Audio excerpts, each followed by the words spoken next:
Good morning, Bright Eyes. How you doing? I had to put a little bit of this climb in first before I started recording, but we're now doing our last tough section of the Sierra Nevada, at least the heart of it, from Kearsarge Pass all the way to Kennedy Meadows South. I am uncertain about some things. I still don't feel I've got a good hiking rhythm yet, even though I've been on the trail for 2.5 weeks. It was really great to have the 00, but it made me doubt whether I should just go home or not. So I'm just gonna plug along here. What's other thing is hanging over my head is whether or not I can get to Crabtree Meadows in tomorrow night, because that would then allow me a good day to get up and back as a day hike over Whitney, which I'd like to do, but in some cases I'm like, that's why it's not on the trail. But it would be the highest point hiked on in my life. So, okay, I guess I could. It all depends. And even if I don't make Crabtree Meadows tomorrow night, maybe I could get there the next day and then see if there's extra food and then extend my hike to Kennedy Meadows South by one day. And that would be reasonable as well. So there's a lot of things at play right now. I'm just trying to get to Bubbs Creek right now. So we go up this 2,500 plus foot climb to Kearsarge Pass, then down to meet the PCT, JMT, then down a little bit more, and then back up about 1,000 feet over a number of miles. And that would leave me 2,500 feet to go up to Forester Pass tomorrow morning. So that's the plan. Why don't you just stick with me and find out. See you on the other side.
Lodging acquired for the evening. In fact, you probably noticed new lodging acquired for the evening. It worked out that I was able to get an overnight express. It's worth the money to take the backup tent. The tent that I used on the CDT in Wyoming a few months ago, pretty much brand new. It is a one person, but it's not as lightweight material. And I think in the end that's probably good because that dyneema was just shrinking, and that's what caused the damage in the previous tent. So it comes to the territory, but it was perfect timing. I almost. I still had 2 nights of worry to go through, but in the end it worked out great. And so I was able to do a medium amount of miles today. I didn't do so much video because it's loads of people out. There's just so many. Why? It's a Friday of a holiday weekend, and that portal is the way that people come in to go either north or south on the JMT, and they just want to do a couple of nights. They set up a base camp, do day hikes and so forth. That's fine, but it means there's competition for the tent sites. And this one on Bubbs Creek is very well known. In fact, so well known it has a bear box. And so there's spots nearby that you can do group camping, but I also found scattered through the trees. So you may have wondered about that ending sequence. Like, why did we see the poles get planted 3 times? Because sometimes that happens. I plant one to say, okay, this is probably the best from what I can see. I'll look and see if there's more. And I did. I found some more. I made that second, and I looked a bit more, and then I found this spot, and it is sweet. It's not within 100 feet of the water, so it's away, but it's easy access to water. In fact, a beautiful area. I could probably hang out there just looking at the view. The first place I was at, there was a guy, it's the best view, but there's a guy down there. I heard him talking. I was like, who are you talking to? I'm talking to myself. Oh, yeah, okay. So let's come up here. But yeah, gobs of people. So it made sense to come here today. It's a medium amount of miles. It's what I like to do on the first day of a section because the weight is so heavy, especially with that beer canister. Now I'm carrying 7 days. The previous sections were 6 days each. So it's really tough.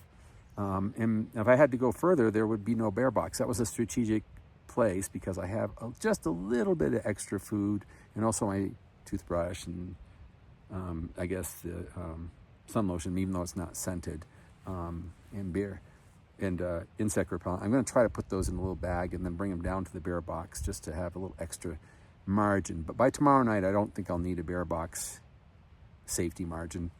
But yeah, what a beautiful spot. So I think I did pretty good today.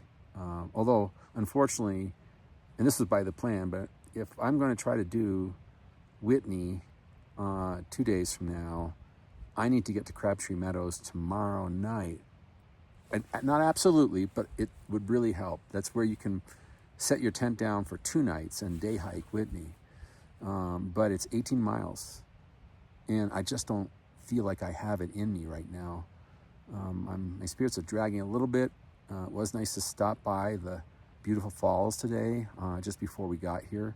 But I've got as I showed you in the other video, I've got a great set of falls ledges just nearby this campsite. So I guess we'll see. If I don't make it to Crabtree Meadows, I'm probably going to skip Whitney, even though I'd love to do it.